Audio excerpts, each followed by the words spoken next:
The pen scratched across the paper with a sound that felt like nails on a chalkboard. Naomi watched her husband's hand move with deliberate slowness, savoring each stroke as he signed his name on the divorce papers. Trevor didn't even glance at her. He just smiled that new smile, the one that had appeared 3 days ago at his father's funeral, right after the will reading.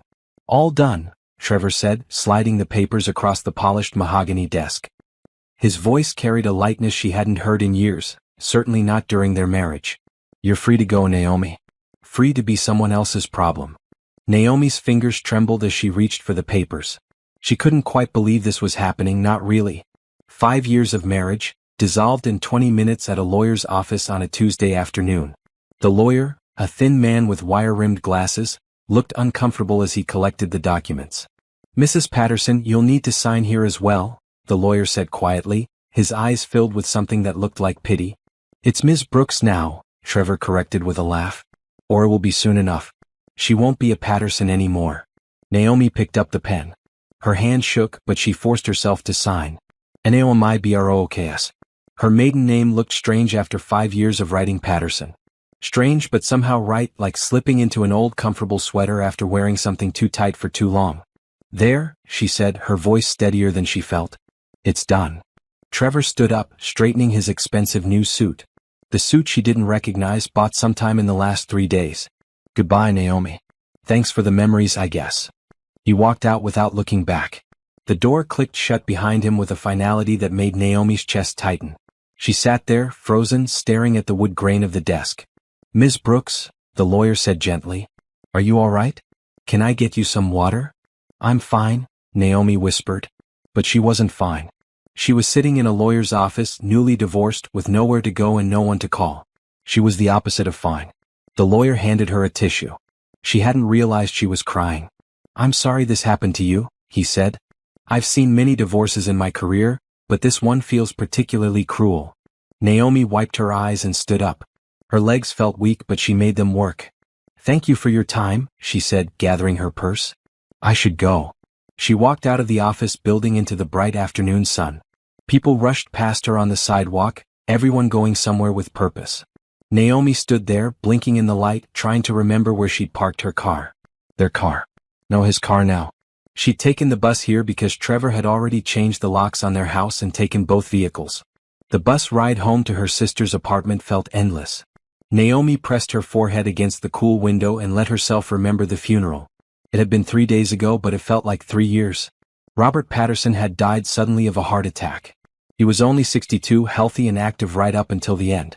The funeral was enormous, hundreds of people filling the church to pay their respects to the beloved businessman and philanthropist. Naomi had stood beside Trevor in the front row, holding his hand, trying to be supportive even though Robert had never been warm to her. Trevor had been unemployed for the past 3 years. Before that, he'd worked in his father's company, but Robert had let him go after discovering Trevor had been falsifying expense reports. The betrayal had cut deep, and Robert had told Trevor he needed to learn responsibility and integrity before he could return to the family business. Naomi had supported them on her salary as a high school art teacher. It wasn't much, but she'd made it work. She'd taken on extra tutoring jobs in the evenings and sold her paintings at local markets on weekends. Trevor had promised he was looking for work, but mostly he'd played video games and complained about how his father had ruined his life. She'd loved him anyway.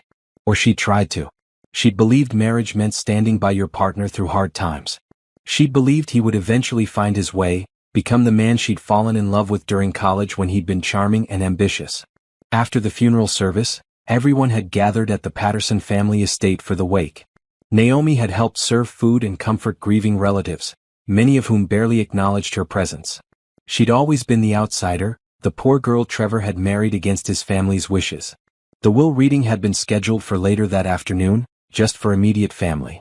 Naomi had been surprised when the lawyer included her, gesturing for her to sit beside Trevor. Trevor's mother, Patricia, had given Naomi a cold look but said nothing. The lawyer had read through various bequests to charities and distant relatives. Then he'd reached the main portion of the estate. "To my son, Trevor Michael Patterson, I leave the entirety of my business holdings, investment portfolio, and personal assets, totaling approximately $310 million. The room had gone completely silent. Naomi had felt Trevor go rigid beside her. $310 million. The number was so large it didn't seem real.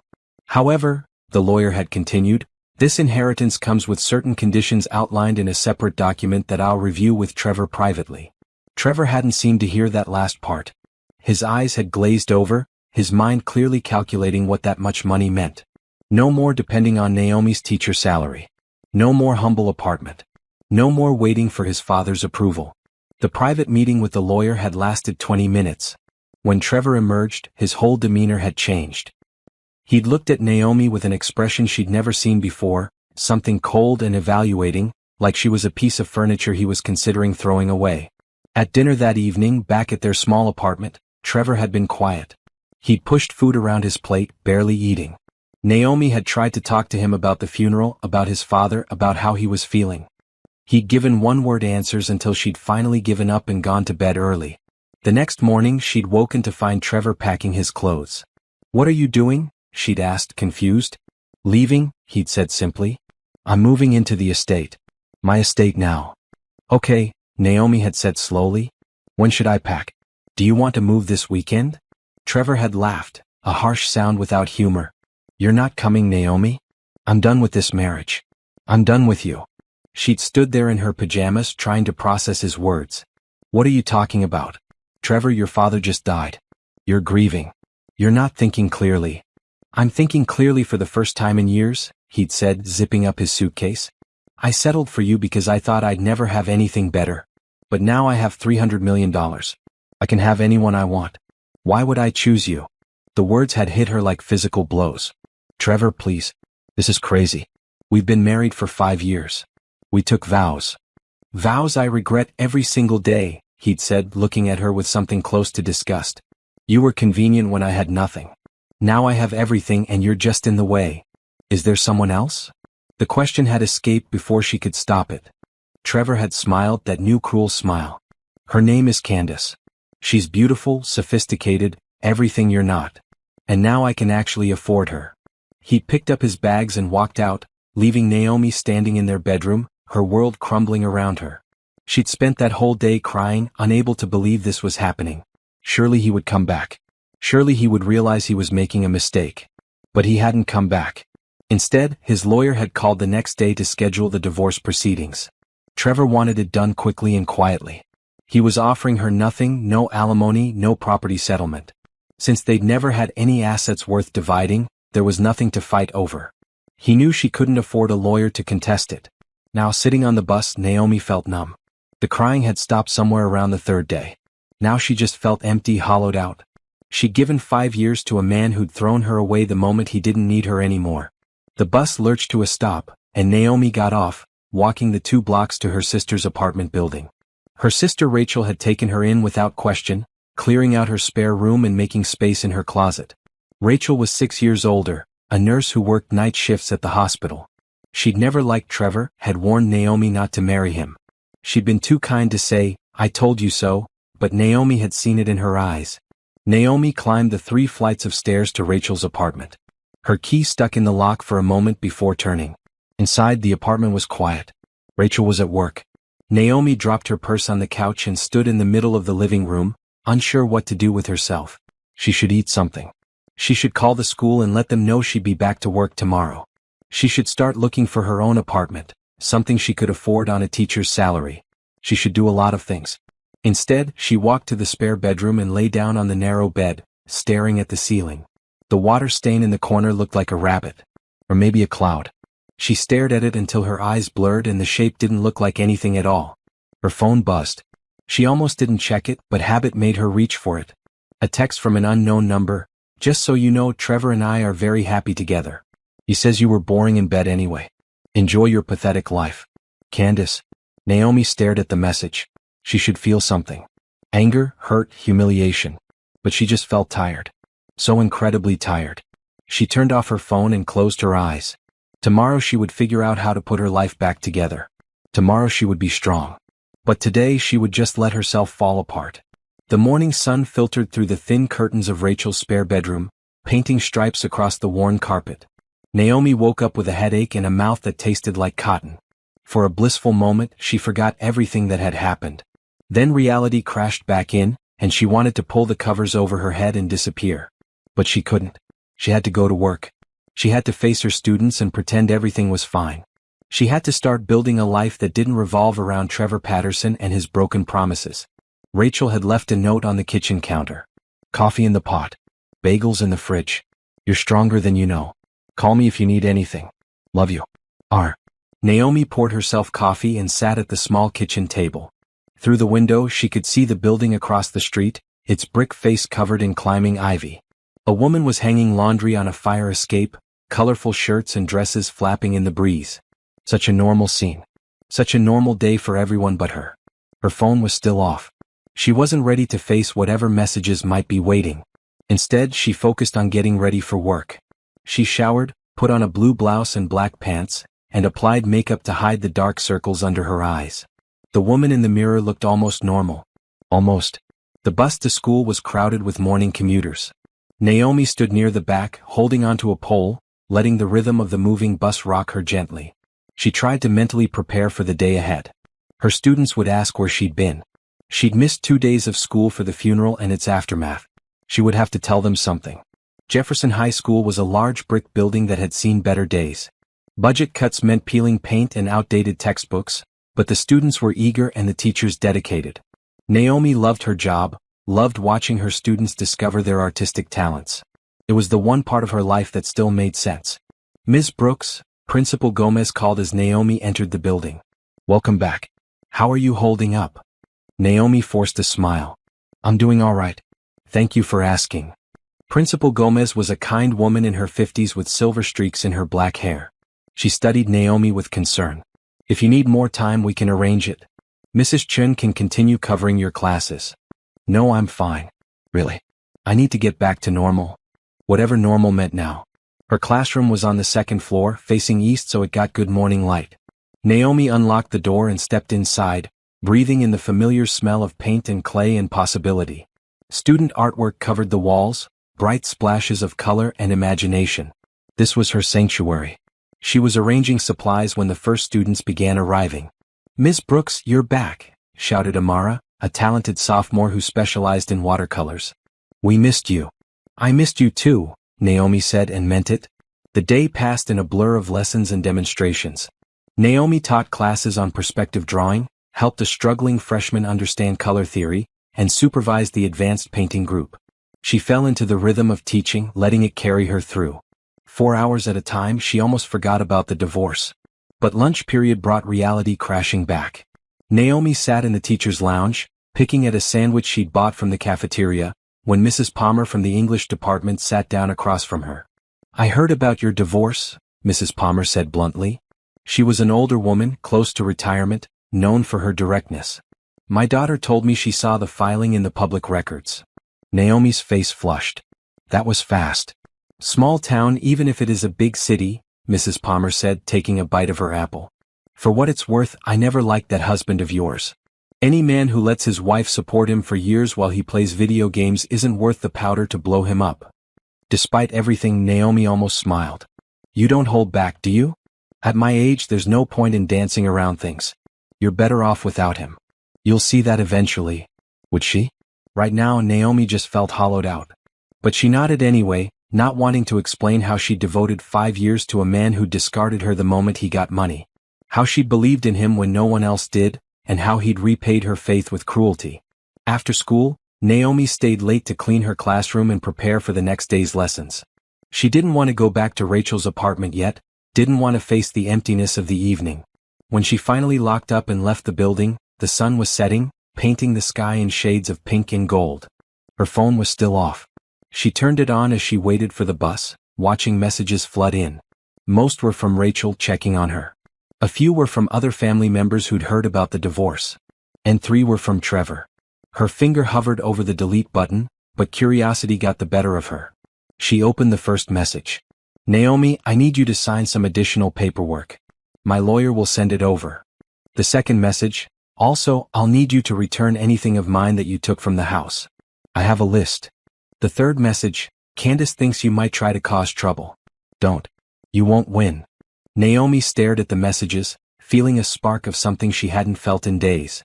Anger. Not the hot, explosive kind, but something cold and clear. How dare he? How dare he act like she was the problem, like she was some obstacle to be managed. She typed back, "I don't have anything of yours. I left with my clothes and personal items. And I have no intention of causing trouble. I just want to move on with my life." She hit send before she could second-guess herself. The reply came almost immediately. "Good. Stay out of my way and I'll stay out of yours."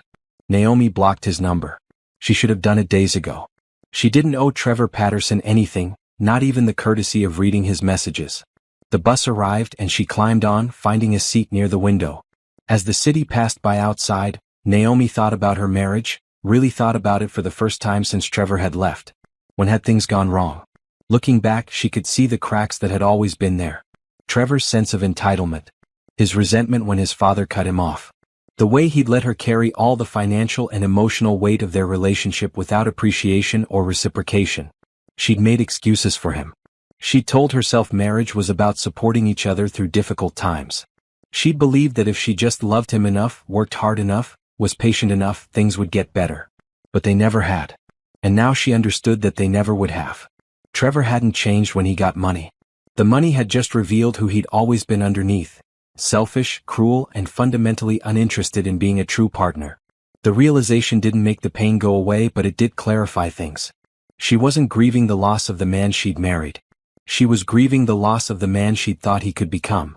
And that man had never existed except in her imagination. When Naomi got back to Rachel's apartment, her sister was home early from her shift. Rachel took one look at Naomi's face and pulled her into a hug. "Bad day?" Rachel asked. "Actually," Naomi said, "it was better than I expected. I'm starting to realize some things."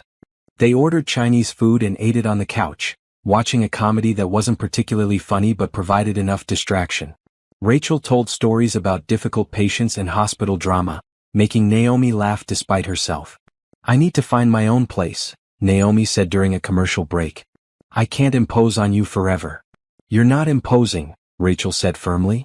"But if you want your own space, we can start looking this weekend. Nothing fancy, just something affordable and safe."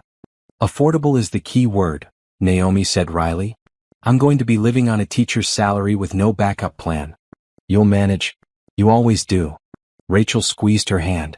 "You're the strongest person I know, even if you don't see it yet." That night, lying in bed, Naomi thought about strength. She'd never considered herself particularly strong. She'd always been the peacemaker, the one who compromised and accommodated. But maybe Rachel was right. Maybe surviving the past 5 years with Trevor, supporting them both, keeping faith when everyone else had given up on him, maybe that had required a kind of strength she hadn't recognized. And now she would need a different kind of strength. The strength to build a life alone, to trust herself, to believe she deserved better than what Trevor had given her. She pulled out her laptop and started researching apartments in her price range. Most were small, many in questionable neighborhoods, but she found a few possibilities.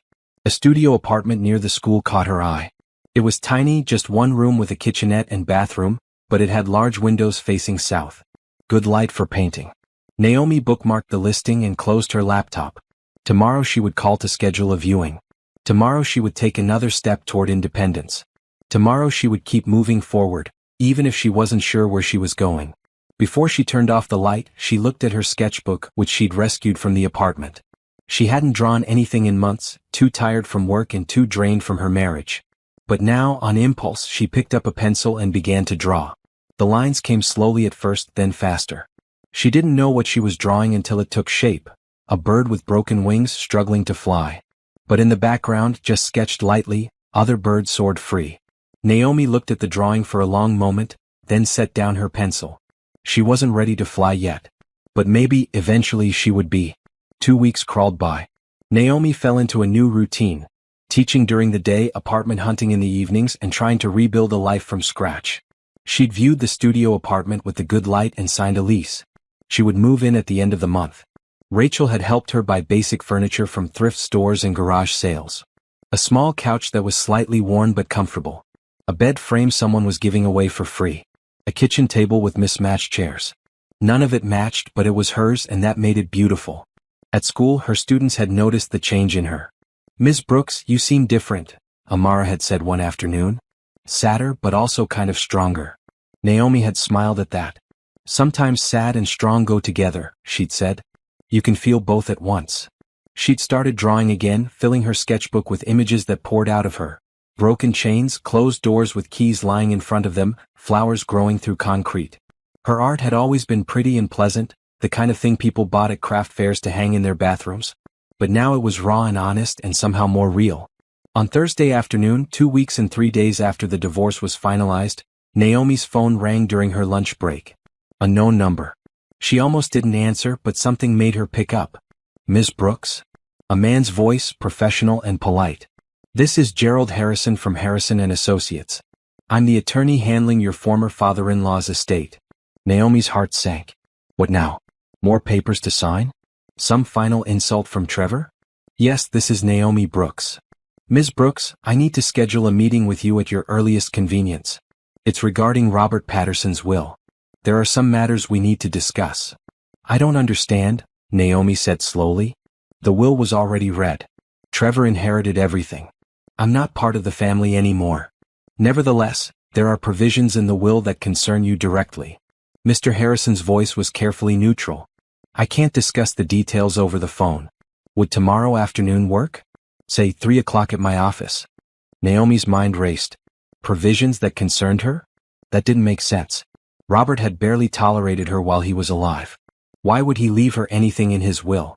Unless this was some kind of trick from Trevor, some way to squeeze something more out of her. Miss Brooks? Are you still there? Yes, sorry. Tomorrow at 3 should work. Can you at least tell me what this is about? I'm afraid I can't, not until you're here in person.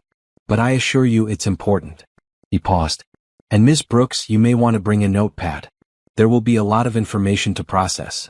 After she hung up, Naomi sat staring at her phone. What could this possibly be about?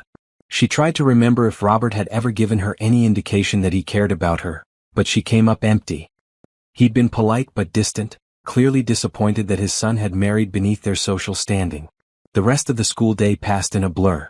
Naomi taught her classes on autopilot, her mind spinning with possibilities. Maybe Robert had left her something small, a token gesture. Maybe there was paperwork she needed to sign to officially sever her connection to the Patterson family. Maybe Trevor was trying to sue her for something, though she couldn't imagine what. That evening, she told Rachel about the call over dinner. Rachel looked skeptical. That's weird. Why would Robert's lawyer want to see you now? You're divorced. You're done with all of them. I know. But I have to go, right? I have to find out what this is about. Do you want me to come with you? Rachel offered. I could switch my shift. Naomi shook her head. No, I'll be fine. It's probably nothing. Just some formality I need to take care of. But that night, lying in bed in the spare room she'd been calling home, Naomi couldn't shake the feeling that something was about to change. Mr. Harrison's voice had been so careful, so measured. This wasn't about some minor detail. This was important. She tried to sleep but kept waking up, her mind churning through scenarios. By morning, she had dark circles under her eyes again and felt jittery from lack of rest. School dragged on forever. Naomi watched the clock, counting down the hours until 3. Her students picked up on her distraction. Ms. Brooks, are you okay? Asked James, a quiet junior who rarely spoke in class. You seem nervous. I'm fine, James. Just have an appointment after school that I'm thinking about. Is it bad? Like a doctor thing? Naomi managed a smile. No, nothing like that. Just a meeting with a lawyer. That sounds scary, James said with the blunt honesty of teenagers. A little, Naomi admitted. But sometimes we have to do scary things. When the final bell rang, Naomi practically ran to her car. She'd borrowed Rachel's old sedan for the afternoon.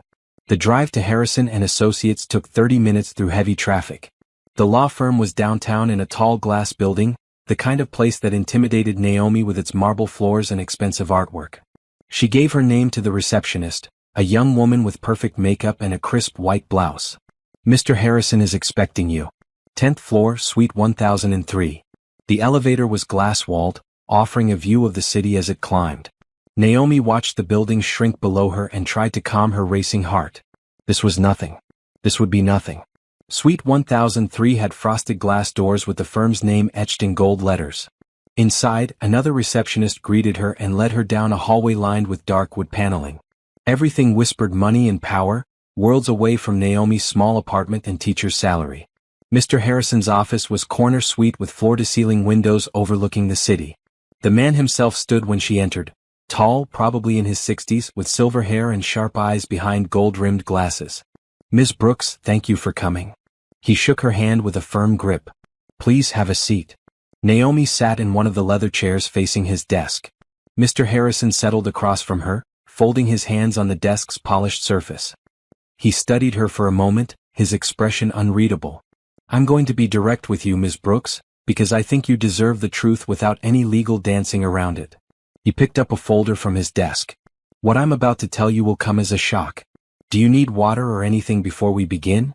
Naomi's mouth was dry, but she shook her head. "Just tell me, please." "The suspense is worse than anything you could say." Mr. Harrison nodded. "Very well. 1 month before his death, Robert Patterson came to see me. He wanted to make a significant change to his will, specifically adding a codicil that would only go into effect under certain circumstances." "What kind of circumstances?" Robert had discovered something about his son. Something that disappointed him deeply. Mr. Harrison opened the folder and pulled out several documents. He'd hired a private investigator and learned that Trevor was having an affair with a woman named Candace Miller. He also discovered that Trevor had been planning to divorce you immediately upon receiving his inheritance. Naomi felt like she'd been punched in the stomach. Robert had known? He'd known Trevor was planning to leave her, and he hadn't warned her? "I know this is difficult to hear," Mr. Harrison continued. Robert was torn. On one hand, Trevor was his son. On the other hand, he'd watched you support Trevor for years, watched you carry the weight of that marriage with grace and dignity. He felt that Trevor had become someone he didn't recognize, someone who had lost all sense of honor and responsibility. "Why didn't he tell me?" Naomi whispered. "Why didn't he warn me?"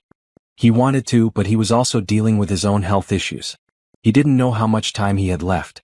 Instead, he decided to do something that would hopefully teach Trevor a lesson and ensure that you weren't left with nothing. Mr. Harrison slid a document across the desk. "This is the codicil he added to his will." Naomi picked up the paper with shaking hands. The legal language was dense, but as she read, the meaning became clear. Her vision blurred with tears as the words registered. "I don't understand," she said, even though she did. She understood perfectly. She just couldn't believe it. Mr. Harrison's expression softened. "Let me read you the relevant section.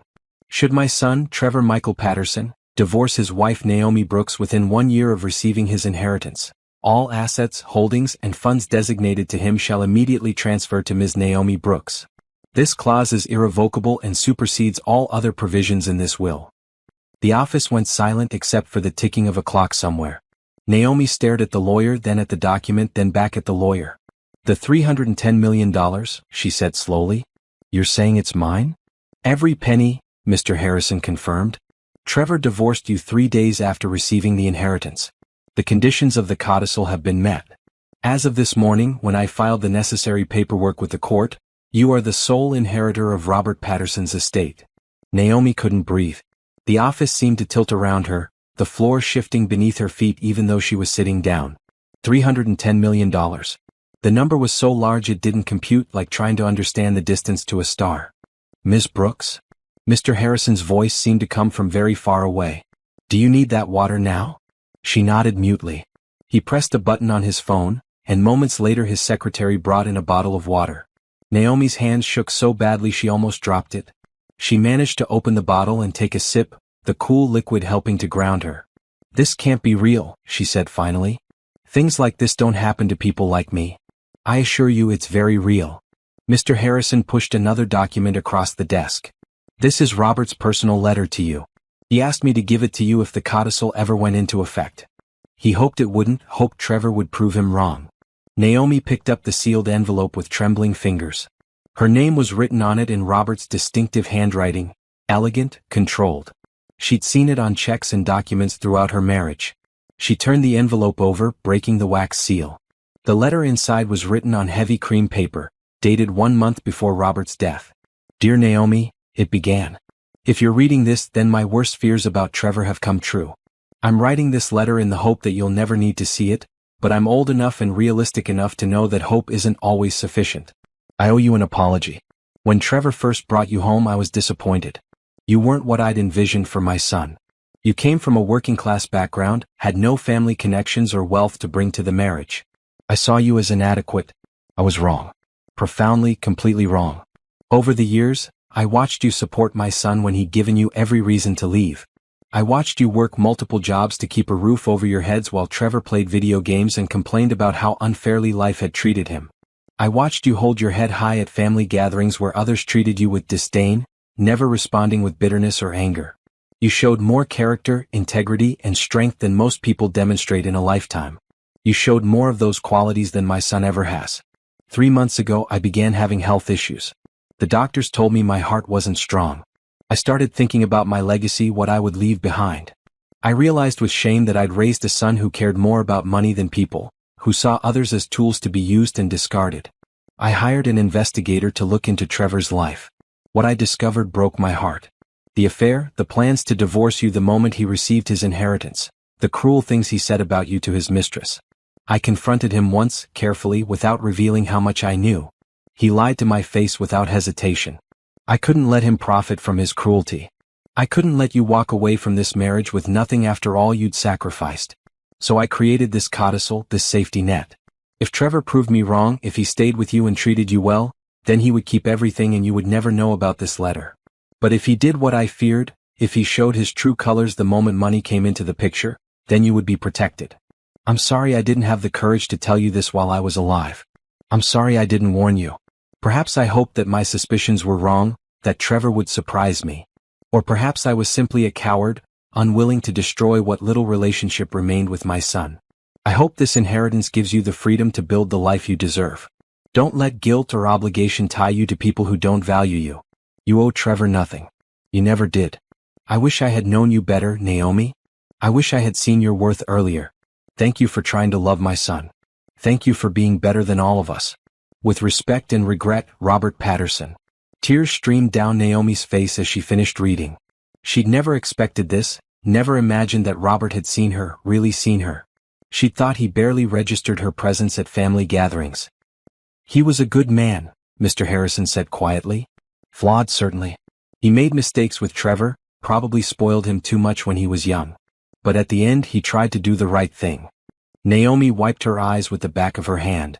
When does Trevor find out? I'll notify him this afternoon. The asset transfer is already in progress. His accounts will be frozen while everything is reallocated. Mr. Harrison's expression was grim. I don't expect him to take it well. He'll fight this, Naomi said. He'll sue. He'll claim the codicil is invalid or that Robert wasn't in his right mind.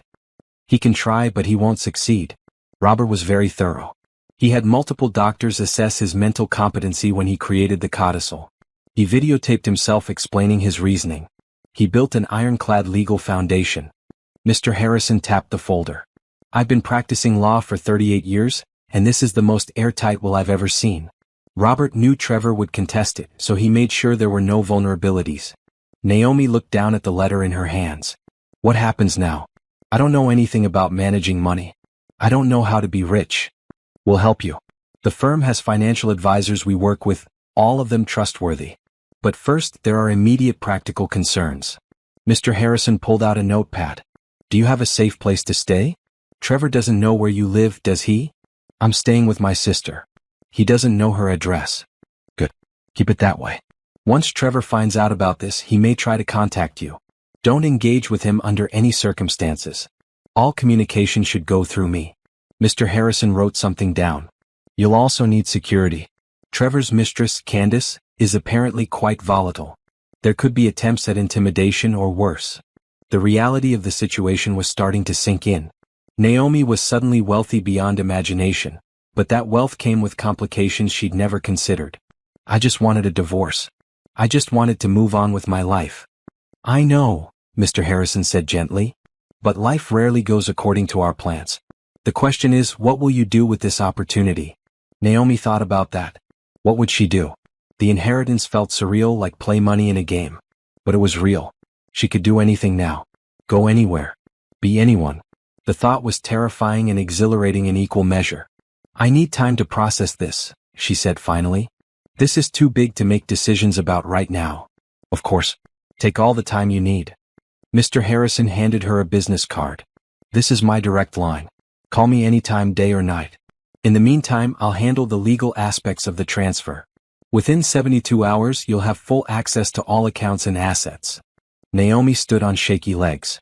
The leather folder Mr. Harrison handed her felt heavy, weighted with more than just paper. It contained account numbers, asset lists, property deeds. A life she'd never imagined. "Ms. Brooks," Mr. Harrison said as she reached the door.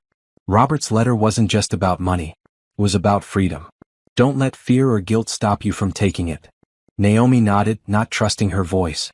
She walked out of the office in a daze, past the receptionist into the elevator. Her reflection in the mirrored walls looked the same. Tired teacher in a blue blouse, hair pulled back in a simple ponytail. But everything had changed. In the parking garage, she sat in Rachel's car for 15 minutes, just breathing. She pulled out her phone and stared at it. She should call Rachel. She should tell someone. But the words felt too big to say out loud. Instead she drove. Not back to Rachel's apartment, but aimlessly through the city. Past the school where she taught. Past the tiny studio apartment she'd signed a lease for, the one she'd thought would be her fresh start. Past the restaurant where she and Trevor had had their first date, a lifetime ago. The sun was setting when she finally parked near the waterfront. She got out and walked along the pier, watching boats bob in the marina. The water was dark blue, almost black, with streaks of gold from the dying light. $310 million. The number kept repeating in her mind like a mantra. She could pay off Rachel's student loans. She could donate to the school's art program. She could travel to all the places she'd only seen in books. She could do anything. But what did she want to do? For 5 years her wants had been pushed aside. She'd wanted a partner who contributed equally. She'd wanted respect. She'd wanted someone who saw her as more than a convenience. She'd wanted to be loved, really loved, not just tolerated. Now she had the freedom to want things just for herself. The realization was overwhelming. Her phone rang, making her jump. Rachel. She'd been gone for hours without calling. Naomi answered. "Where are you?" Rachel's voice was worried. "You said you'd be back by 5. It's almost 7. I'm at the waterfront. Rachel, I need to tell you something. Can you meet me here?" 20 minutes later, Rachel pulled up in her own car. Naomi had texted her the location. They sat on a bench overlooking the water, and Naomi told her everything. Rachel was silent for a long time after she finished. Then she said, "Holy hell." Despite everything, Naomi laughed. "That's one way to put it. Naomi, do you understand what this means? You never have to worry about money again. You never have to work unless you want to. You can do anything." Rachel grabbed her hand. "Anything? I know. I think I know. It's too big to really understand yet." They sat together as darkness fell completely, watching lights twinkle on across the city. Somewhere out there, Trevor was about to find out his inheritance was gone. Somewhere out there, a life Naomi had never imagined was waiting for her to step into it. "What are you going to do?" Rachel asked finally. Naomi thought about Robert's letter, about his words urging her toward freedom. "I'm going to figure out who I am when I'm not trying to save someone else. I'm going to stop living small because I thought that's all I deserved." "Good," Rachel said firmly. "It's about time." They drove back to Rachel's apartment together, both cars following the same route. Tomorrow Naomi would start figuring out what this new life looked like. Tomorrow she would begin making decisions about money and security and all the practical concerns Mr. Harrison had mentioned. But tonight she just let herself feel the full weight of what had happened. The betrayal, yes. The loss. But also the strange, unexpected gift that had emerged from the ashes of her marriage. Robert Patterson had seen her. Really seen her. And in his final act, he'd given her the means to save herself. Naomi didn't sleep. She lay in the narrow bed in Rachel's spare room, staring at the ceiling, watching the shadows shift as cars passed on the street below. Every time she closed her eyes, numbers danced behind her eyelids. 310 million. It felt like a dream, the kind where you wake up disappointed to find reality unchanged. But this was real. The leather folder sat on the nightstand, solid and undeniable. Inside were account numbers that belonged to her now, property deeds with her name on them, investment portfolios she didn't understand. At 5 in the morning, she gave up on sleep and made coffee. Rachel found her at the kitchen table an hour later, surrounded by papers. "You look terrible," Rachel said, but her voice was gentle. "Did you sleep at all?" "No." Naomi gestured at the documents spread across the table. "I've been trying to understand what I actually have. There's the liquid assets, that's about 90 million. Then there's the Patterson estate, which is worth about 30 million. The company holdings, the investment properties, the stock portfolio." She rubbed her eyes. "Rachel, I own an office building in Manhattan. An entire building. Why did Robert own a building in Manhattan? Because rich people do things like that, Rachel said, pouring her own coffee. Are you freaking out? Completely. I called in sick to school. I can't teach today. I can't stand in front of students and pretend to care about perspective drawing when my entire life just turned upside down. That's probably smart. Rachel sat across from her. So what's the plan? Mr. Harrison set up a meeting with a financial advisor for 10 this morning. Someone named Portia Chin. She's supposed to help me understand everything and start making decisions. Naomi picked up Robert's letter, which she'd read at least 20 times. I keep thinking about what he said. About freedom. About not letting guilt or obligation control me. Good advice. But I feel guilty anyway. Trevor was Robert's son. Maybe I should give some of it back, set up a trust for him or something. Absolutely not. Rachel's voice was sharp. Naomi, listen to me. Trevor treated you like garbage. He threw away 5 years of marriage the second he thought he didn't need you anymore. He mocked you, humiliated you, and tried to leave you with nothing.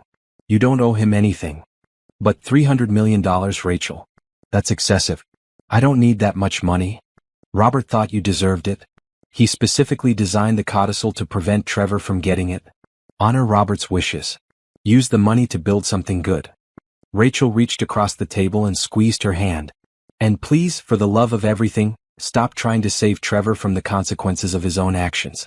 You've been doing that for 5 years. It's time to stop. Naomi nodded slowly. Rachel was right. She knew Rachel was right. But years of putting others first were hard to shake off in a single morning. Her phone buzzed. Unknown number. She almost didn't answer, but something made her pick up. Is this Naomi Brooks? A woman's voice, sharp and angry. Who is this? I think you know who this is. This is Candace Miller. Trevor's girlfriend. The word girlfriend was emphasized, territorial. We need to talk. Naomi's stomach clenched. I have nothing to say to you. Well, I have plenty to say to you. You need to fix this. You need to call that lawyer and tell him you don't want the money. It belongs to Trevor. It's his inheritance. No, Naomi said, her voice steadier than she felt. It was his inheritance. Now it's mine. Goodbye. Wait. You don't understand. Trevor and I have plans. We're building a life together. You can't just take that away from us. I didn't take anything. Trevor's own actions took it away. He chose to divorce me within the time limit set by his father's will. He made this choice. Candace's voice rose. Because he didn't know about the clause. It's not fair. You're stealing from us. How did you get this number? Naomi asked suddenly. That doesn't matter. What matters is. Naomi hung up. Her hands were shaking. She immediately called Mr. Harrison's cell phone number. He'd said to call any time, day or night. He answered on the second ring. Miss Brooks. Is everything all right? Candace Miller just called me. She knows about the inheritance. How is that possible? You said you wouldn't tell Trevor until this afternoon. Mr. Harrison cursed under his breath. Trevor must have called his accounts this morning and discovered they were frozen. He likely put 2 and 2 together and contacted Ms. Miller. I'm sorry, I should have anticipated that. Have you received any other calls? Not yet. But Candace sounded angry. She demanded I give the money back. Do not engage with either of them. Block their numbers. If they show up at your location, call the police immediately. There was typing in the background. I'm arranging security for you right now.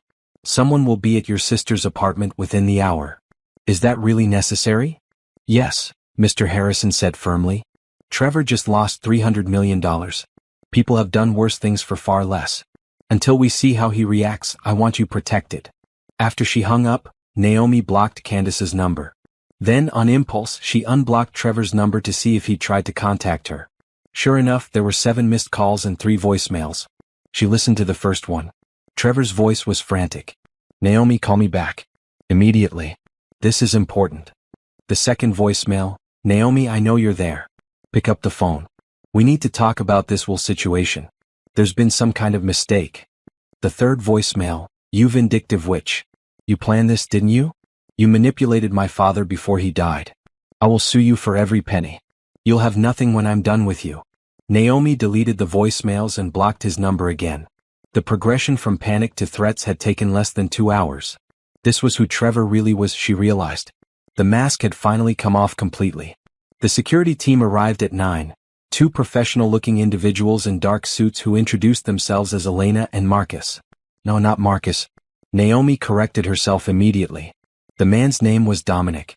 He was tall, ex-military by his bearing, with kind eyes that didn't match his intimidating build.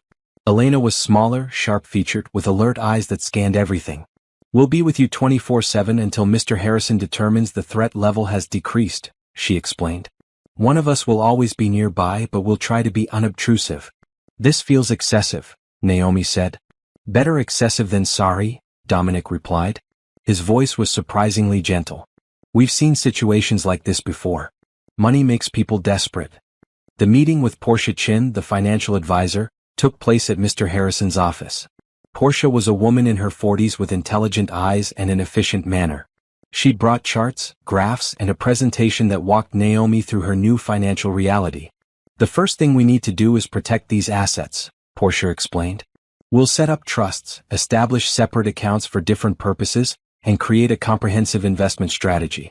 But before we do any of that, I need to understand what you want." "I don't know what I want," Naomi admitted.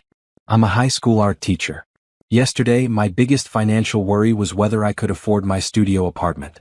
Now I'm sitting here talking about investment strategies for hundreds of millions of dollars. I don't even know where to start." Portia smiled. "That's okay. That's why I'm here. Let's start simple. Do you want to keep teaching?" Naomi thought about her students, about the joy she got from watching them discover their talents. "Yes, I love teaching.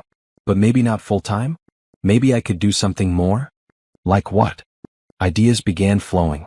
"The art program at my school is underfunded. Kids have to share supplies and we can't afford proper equipment. I've always wanted to change that. And not just at my school, at all the schools in the district." She leaned forward, getting excited despite herself. "What if we set up a foundation? Something that funds art education in underprivileged schools." "That's an excellent idea," Portia said, making notes. "Philanthropic foundations have significant tax benefits, and they align with Robert Patterson's own charitable interests. He'd probably approve." They spent 2 hours planning. Portia explained terms like endowment and grant distribution, breaking complex financial concepts into language Naomi could understand. By the end, they had the outline of a plan: establish the Robert Patterson Foundation for Arts Education, create a board of directors, hire staff to manage operations. "This will take several months to set up properly," Portia said. "In the meantime, you need to think about your personal life. Where do you want to live? How do you want to structure your daily routine? What do you want your life to look like?" Those questions were harder. Naomi had spent 5 years living for someone else. She didn't know how to live for herself. "I signed a lease on a studio apartment," she said, "before all this happened. It's small, but it has good light for painting. Do you want to cancel the lease and find something larger?"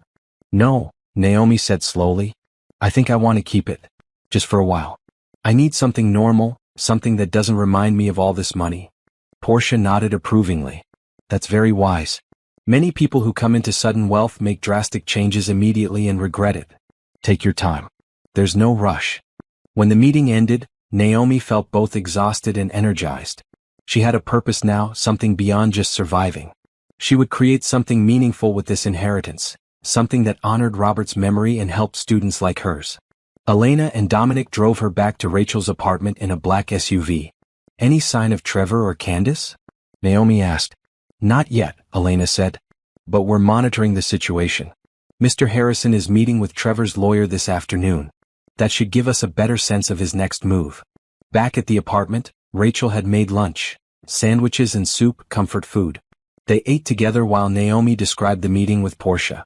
"A foundation," Rachel said approvingly. "That's perfect for you. You've always cared more about helping others than about yourself. Now you can actually make a difference." "It feels overwhelming," Naomi admitted. "Everything is happening so fast." "That's okay. You don't have to figure everything out today." Rachel paused. "So when are you going to quit your job?" "I'm not quitting. I told you I love teaching. But you don't need the money anymore." "It's not about the money. It never was." Naomi picked at her sandwich. "Teaching gives me purpose. My students need me. I can't just abandon them. Even if you could do more good with a foundation?" "I can do both. Teach part-time, run the foundation part-time. Find a balance." Rachel smiled. "There's the Naomi I know. Always trying to do everything for everyone. That's not what I'm doing. Isn't it? You just inherited a fortune and your first thought is how to give most of it away. I'm not saying that's wrong. I think it's beautiful. I just want to make sure you keep some of it for yourself too. Naomi thought about that. Robert's letter had talked about freedom, but was she really free if she immediately tied herself to new obligations? Then again, wasn't the freedom to choose how to use the money the whole point? Her phone rang. Mr. Harrison. She answered on speaker so Rachel could hear. Ms. Brooks, I just finished meeting with Trevor's attorney. As expected, he's contesting the will. He's claiming undue influence, mental incompetency, and several other grounds. Will it work? No. As I told you, Robert was extraordinarily thorough. But the process will be unpleasant. Trevor is making this personal. Mr. Harrison's voice was grim. He's also making threats. His lawyer tried to present them as concerns for your safety, but they were clearly intimidation tactics. Naomi's blood ran cold. What kind of threats? Nothing specific enough to warrant police intervention, but enough to justify continued security. Don't go anywhere alone. Don't change your routine in ways that would make you predictable. And Ms. Brooks, one more thing. Trevor knows about the foundation idea. How? We just came up with it this morning. His lawyer has connections. Word travels in financial circles. Mr. Harrison paused. He's threatening to claim that you used your influence over Robert to set up this inheritance scheme, that you manipulated a dying man to steal from his son. It's nonsense, of course, but it will make headlines. Are you prepared for that? Naomi looked at Rachel, who nodded encouragement. Yes, she said, her voice stronger than she felt. I'm prepared. Let him try. Trevor Patterson sat in his lawyer's office, his hands clenched into fists so tight his knuckles had gone white. The sleek corner office with its city views might as well have been a prison cell. Everything he'd planned, everything he'd dreamed about for the past 2 weeks, was dissolving like smoke. Explain it to me again, he said through gritted teeth. Slowly. His lawyer, Richard Greenfield, was a man in his 50s with silver hair and expensive suits. He'd handled the Patterson family's legal matters for years. Right now he looked deeply uncomfortable. Your father added a codicil to his will 1 month before his death. The codicil stated that if you divorced Naomi within 1 year of receiving your inheritance, all assets would transfer to her instead. Richard spread his hands helplessly. You divorced her 3 days after the will was read. The conditions were met. The transfer is legal. This is insane. He was my father. That was my inheritance. My money. Trevor stood up and paced to the window. Below, the city sprawled out, full of things he'd been planning to buy. Penthouse apartments, sports cars, memberships to exclusive clubs. All of it slipping away. There has to be something we can do. Sue her for undue influence. Claim Dad wasn't in his right mind. We can certainly try, but I have to be honest with you, Trevor. The evidence supporting the codicil is ironclad. Richard pulled out a folder. Your father had 3 doctors assess his mental competency the day he created the codicil. He videotaped himself explaining his reasoning. He documented every step of the process. What reasoning? What possible reason could he have for doing this to me? Richard hesitated, then pulled out another document. He knew about Candace. He knew you were planning to divorce Naomi immediately after receiving the inheritance. He hired a private investigator, Trevor.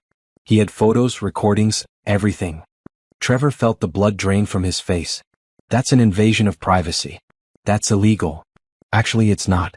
Private investigators are perfectly legal, and your father had every right to investigate before deciding how to distribute his assets. Richard leaned forward.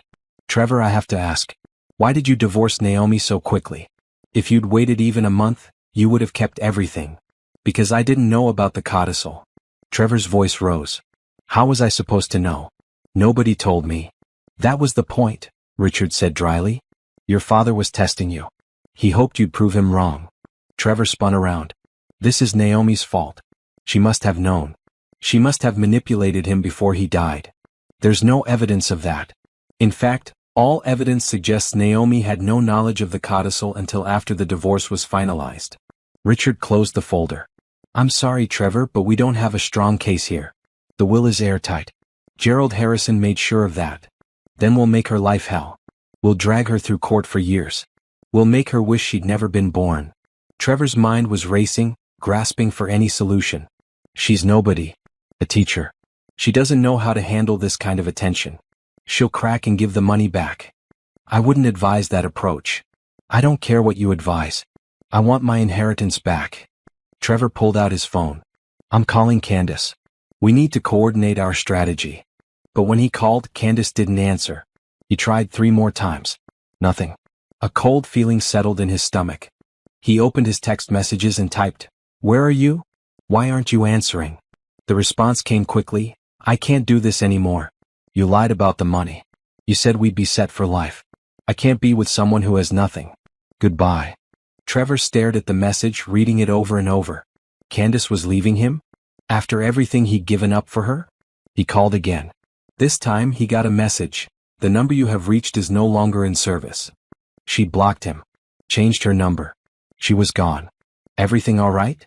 Richard asked, watching Trevor's face go through several shades of red. "Fine," Trevor managed. "Everything's fine." But it wasn't fine. Nothing was fine. In the span of 2 hours he'd lost $300 million and the woman he'd destroyed his marriage for. He was left with nothing, less than nothing. His accounts were frozen. He didn't even have access to money for rent. "I need to contest this will," Trevor said. "I don't care what it costs. I don't care how long it takes. I want my money back."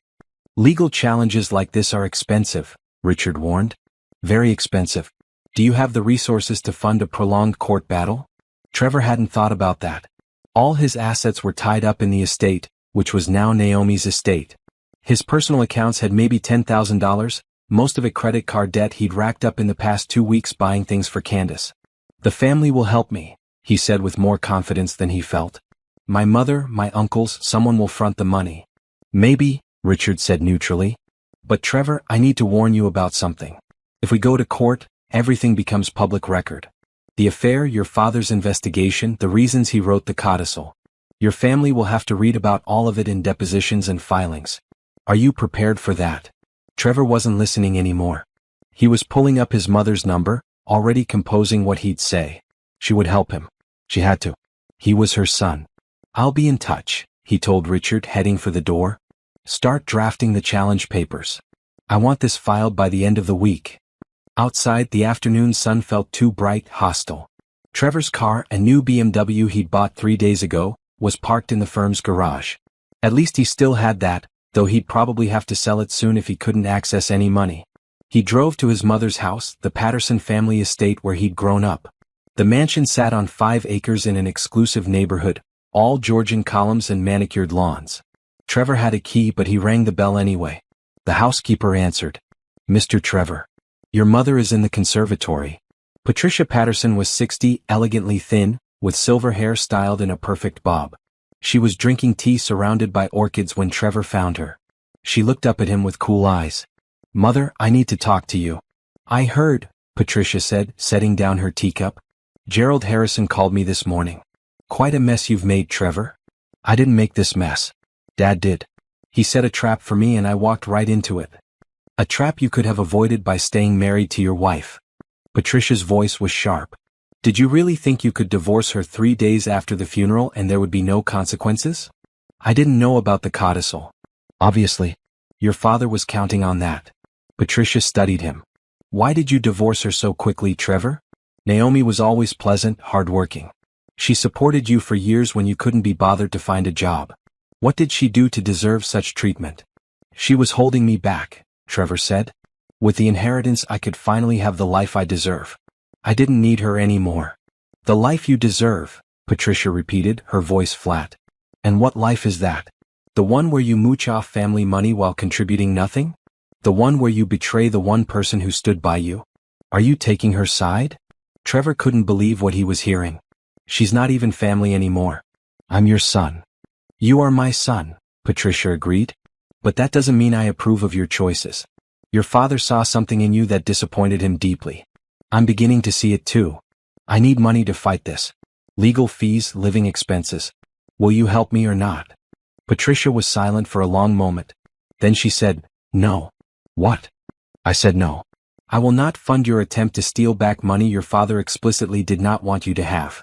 She picked up her teacup again. "Your father and I discussed this codicil before he died. I didn't agree with his methods, but I understood his reasoning. You need to learn that actions have consequences, Trevor. Maybe losing this inheritance will finally teach you that lesson." Trevor felt like he'd been slapped. "You knew? You knew about the codicil?" "Not the specific details, but yes, I knew your father was concerned about your behavior. He showed me the investigator's report about your affair. Patricia's eyes were hard. I know what you said about Naomi to that woman. How you mocked her, how you called her pathetic and useless. Your father was right to protect her from you. I don't believe this, Trevor said. My own mother is turning against me. I'm not against you, Trevor. I'm just not going to enable your worst impulses anymore. Your father tried that for years and look what it created. She stood up. I think you should leave now. Come back when you're ready to accept responsibility for your choices. Trevor stormed out of the conservatory, through the marble halls of his childhood home, and back to his car. His hands shook as he started the engine. He had no money, no girlfriend, no support from his family. Naomi had taken everything from him. No, he corrected himself. He'd lost everything through his own choices. But it was easier to blame Naomi. Easier to imagine her as the villain in this story rather than face the truth about himself. He drove aimlessly for hours, watching the city roll by. Everywhere he looked, he saw reminders of what he'd lost. The luxury hotels where he'd planned to stay. The restaurants where he'd planned to wine and dine Candace. The car dealership where he'd planned to buy a Ferrari. All of it gone. His phone rang. A blocked number. He answered anyway. Mr. Patterson? This is Jennifer Wu from the Daily Observer. I'm writing a story about your father's will and the inheritance transfer to your ex-wife. Do you have any comment? So it was starting. The media attention, the public humiliation. No comment, Trevor said and hung up. But 5 minutes later, another call came. Then another. Word was spreading fast. The reporters wanted the story. Wealthy man leaves fortune to daughter-in-law instead of son after discovering son's affair. It would make headlines for weeks. Trevor finally turned off his phone and drove to Candace's apartment. Maybe if he could just talk to her, explain the situation, she'd understand. They could figure this out together. But when he arrived, Candace's car was gone. The apartment looked empty. He rang the bell repeatedly. Nothing. A neighbor came out. She moved out this morning, the neighbor said. Had movers come and take everything. Didn't say where she was going.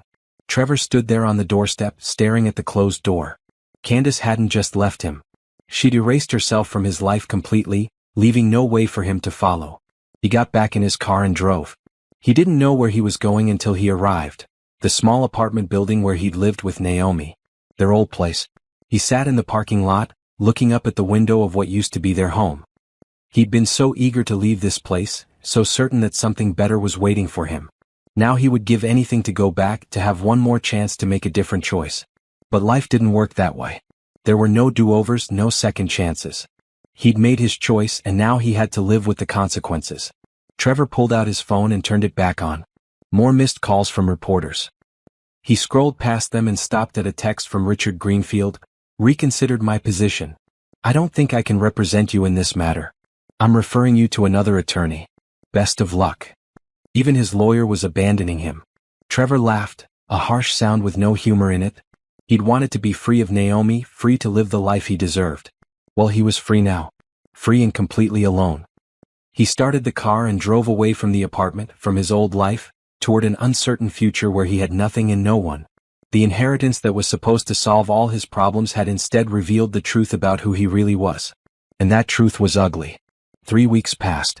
Naomi moved into her studio apartment despite Rachel's protests that she could now afford something much nicer.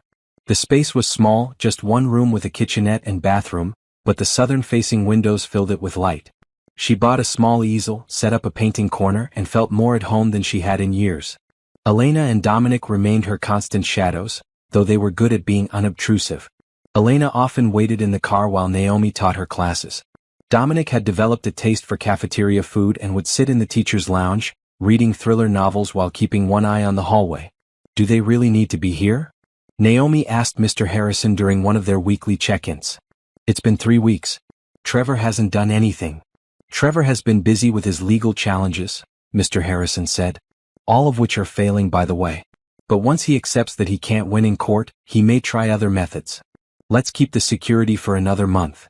The foundation was taking shape. Portia had helped Naomi hire a director, a woman named Sharon Hughes who had 20 years of experience in arts administration. Sharon was in her 50s, energetic and passionate about arts education. Together, they were building something meaningful. We've received applications from 30 schools in the district, Sharon told Naomi during their weekly meeting. All of them need supplies, equipment, or curriculum support. We can't help everyone in the first year, but we can make a significant impact. Naomi reviewed the applications, reading stories from teachers about students who couldn't afford basic art supplies, programs that had been cut due to budget restrictions, talented kids who had no outlet for their creativity. Each story broke her heart a little. Let's start with 10 schools, she decided. Give them comprehensive support, supplies, equipment, a small grant for teacher salaries. Show what's possible. Then expand next year. That's a good plan, Sharon agreed. And your idea about the scholarship program? I want to offer college scholarships to students pursuing art education degrees. Full tuition, room and board, everything. If we can get more qualified art teachers into schools, we can make a lasting difference. They worked together for hours, building budgets and timelines. Naomi found herself energized by the work in a way teaching alone had never quite managed. She was creating something from nothing, turning Robert's inheritance into opportunity for hundreds of students. At school, she told her principal about the foundation but asked to remain a part-time teacher. 3 days a week she taught her classes. The other 2 days she worked on foundation business. It was the perfect balance. Her students noticed the change in her. "Ms. Brooks, you seem happier," Amara said one afternoon. "Like really happy, not just pretending." "I am happier," Naomi admitted. "Sometimes good things can come from bad situations." "Is this about your divorce?" "Because my mom got divorced last year, and she says it was the best thing that ever happened to her." Naomi smiled. "Your mom is a wise woman." One evening, Naomi was painting in her apartment when her phone rang. An unknown number, but she answered anyway. Most of the reporter calls had died down. "Miss Brooks? This is Jordan Fletcher. I'm a volunteer coordinator at the Community Arts Center. Sharon Hughes gave me your number." "Oh yes. Sharon mentioned you might call. You're interested in partnering with the foundation?" "Very interested. The center serves low-income neighborhoods, provides free art classes to kids and adults. We're operating on a shoestring budget. If your foundation could help with supplies and maybe some instructor salaries, we could expand our reach significantly." They talked for 30 minutes about the center's programs, its mission, its needs. Jordan was articulate and passionate, clearly devoted to the work. Naomi agreed to visit the center the following week.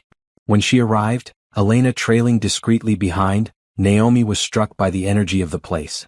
The Community Arts Center occupied an old warehouse that had been converted into studios and classrooms. Paint-splattered floors, walls covered in student artwork, the sound of laughter and conversation echoing through the space. Jordan met her at the entrance, a man in his mid-30s with warm brown eyes and paint on his jeans. He had an easy smile and a firm handshake. "Welcome to Organized Chaos," he said with a laugh. "We're in the middle of our after-school program, so it's a little loud." He gave her a tour, introducing her to instructors and students. An elderly woman was teaching watercolor techniques to a group of teenagers. A young man was helping children create sculptures from recycled materials. Everyone seemed genuinely engaged, excited to be there. "We serve about 200 students a week," Jordan explained. "But we have a waiting list of over 500. If we had more space, more supplies, more instructors, we could reach so many more people." "Tell me what you need," Naomi said. They spent 2 hours going over budgets and wish lists. The center needed everything: paint, brushes, canvas, clay, pottery wheels, digital art equipment. Jordan was modest in his requests, clearly afraid to ask for too much. "Jordan," Naomi said finally, "I'm not looking to give you a small grant.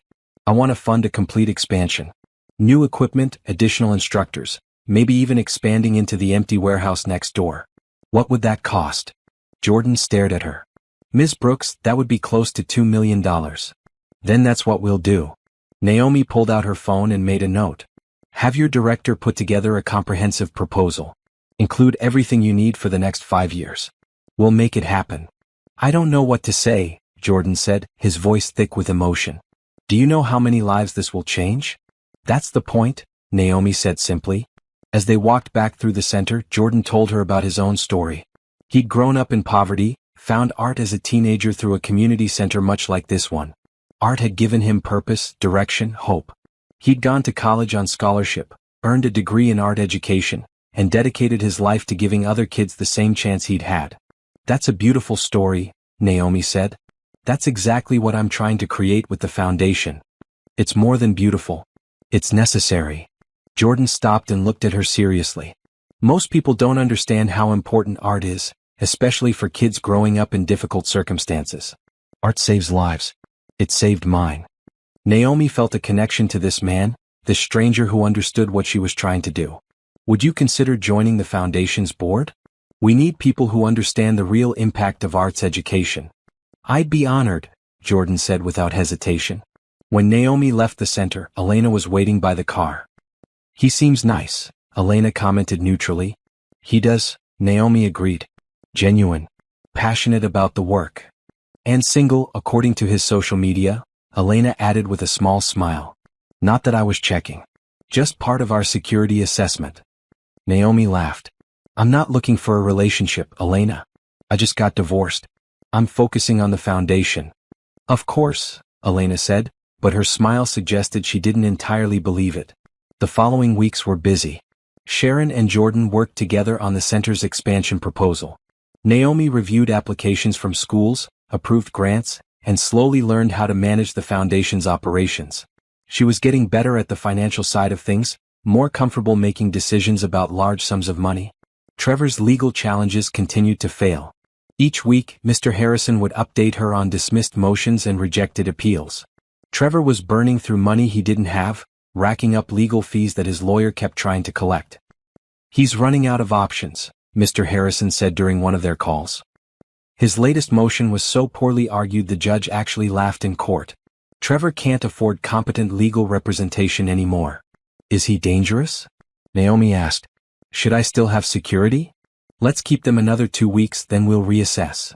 One Saturday morning, Naomi was at the farmer's market near her apartment when she ran into Jordan. He was buying vegetables, his reusable bags already half full of produce. Ms. Brooks, he said, looking genuinely pleased to see her. Fancy meeting you here. Please call me Naomi. And I live nearby. This is my regular Saturday routine. Mine too. I live a few blocks over. He gestured to his bags. I like to cook. It's my other artistic outlet. They walked through the market together, talking about everything except the foundation. Jordan told her about his recent painting project, a series of cityscapes. Naomi told him about her own painting, which she'd been doing more of lately. I'd love to see your work sometime, Jordan said as they reached the market's edge. Maybe I could stop by your studio? Naomi hesitated. Was this crossing a professional line? But Jordan's expression was friendly, nothing more. And she did want feedback on her recent paintings from someone who understood art. Sure, she said. How about next Saturday? Around 2. Perfect. I'll bring coffee. When Saturday came, Naomi found herself nervous. She cleaned her apartment 3 times, arranged her paintings carefully, and changed her outfit twice. It was ridiculous. This was a professional colleague stopping by to look at art. Nothing more. Elena had the weekend off, but she'd left her phone number with strict instructions to call if anything felt off. I'm not trying to interfere with your social life, she'd said. But we're still in the cautious phase. Jordan arrived exactly at 2, carrying expensive coffee and a bag of pastries. I didn't know what you liked, so I got an assortment. He was wearing jeans and a green sweater that brought out the warmth in his eyes. Naomi realized with a start that he was handsome, something she hadn't really registered before. They spent an hour looking at her paintings. Jordan was thoughtful in his critique, praising her use of color but suggesting ways to improve her composition. He wasn't condescending or patronizing, just genuinely helpful. These recent ones, he said, pointing to the series she'd started after the divorce, they're different from your earlier work. More raw. More honest. They came from a difficult time, Naomi admitted. My divorce, everything that followed.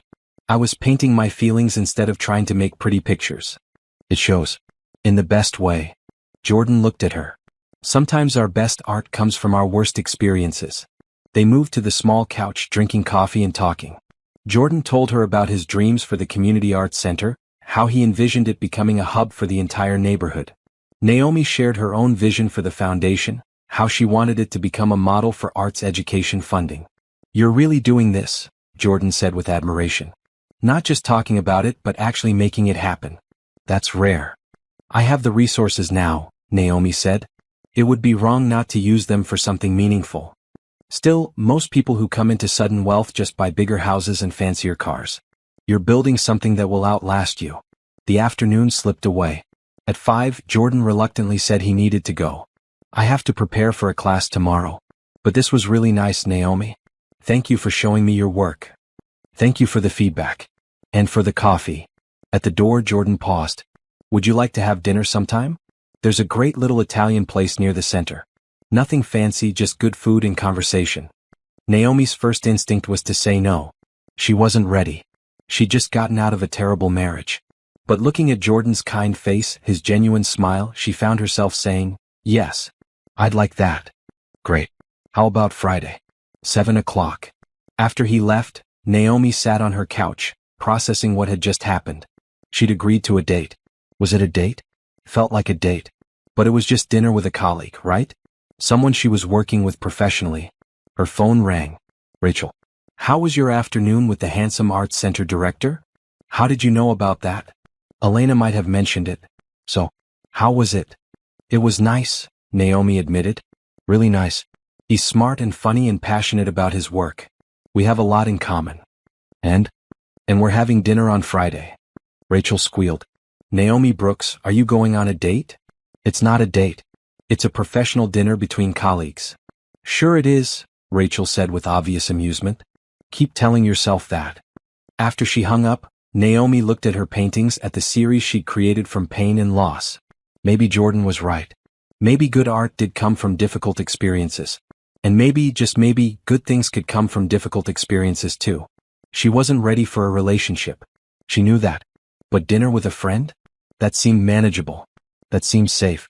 And for the first time since her divorce, Naomi felt like she might be ready to open her life to new possibilities. Trevor's new apartment was in a building he would have scorned a month ago. Aging brick, peeling paint, sirens wailing through the night. The studio was barely larger than a closet, with a view of an alley and a broken air conditioning unit that rattled constantly. He couldn't afford anything better. His credit cards were maxed out. His mother had cut him off completely. His legal bills were piling up, and his current lawyer kept calling to demand payment. The furniture was borrowed from his mother's storage unit, pieces she'd planned to donate. The television didn't work. The internet connection kept dropping. Everything about this place reminded Trevor how far he'd fallen. His phone rang. Another blocked number. He'd been getting these calls for days, always the same. Reporters wanting his side of the story. Trevor had stopped answering, but this time he picked up anyway. Mr. Patterson, this is Linda Martinez from Channel 7 News. We're doing a feature on your father's will and the inheritance situation. We'd love to get your perspective. My perspective? Trevor laughed bitterly. My perspective is that my father stabbed me in the back from beyond the grave. My ex-wife manipulated him into leaving her everything. That's my perspective. Do you have evidence of this manipulation? I don't need evidence. I know what happened. Naomi got her claws into my father and convinced him to change his will. But the will was changed 1 month before your father's death, and there's no record of Naomi even speaking to him during that time.